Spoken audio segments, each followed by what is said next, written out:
Hi friends! Thanks for tuning in. If you like this video, please give it a like, comment below, and take a moment to subscribe to our channel. Sainte-Flavie is a charming town, located on the beautiful Gaspé Peninsula in Quebec. This peaceful spot is known for its stunning coastal views along the St. Lawrence River. It's a perfect place to relax and explore nature, art, and history. One of the key highlights in Sainte-Flavie is the Centre d'Art Marcel Gagnon, an art gallery that showcases the works of local artist Marcel Gagnon. It's a great stop to appreciate the creative spirit of the region. Sainte-Flavie is surrounded by the beautiful landscapes of Parc National de la Gaspésie, where you can enjoy hiking, wildlife watching, and breathtaking views of the Gaspé mountains and valleys. The park is home to diverse wildlife, including moose and many bird species.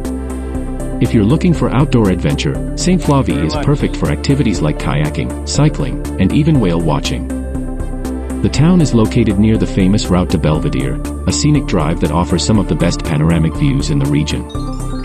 Whether you're here for the natural beauty, the rich culture, or simply to relax, Sainte-Flavie is a true gem of the Gaspé Peninsula.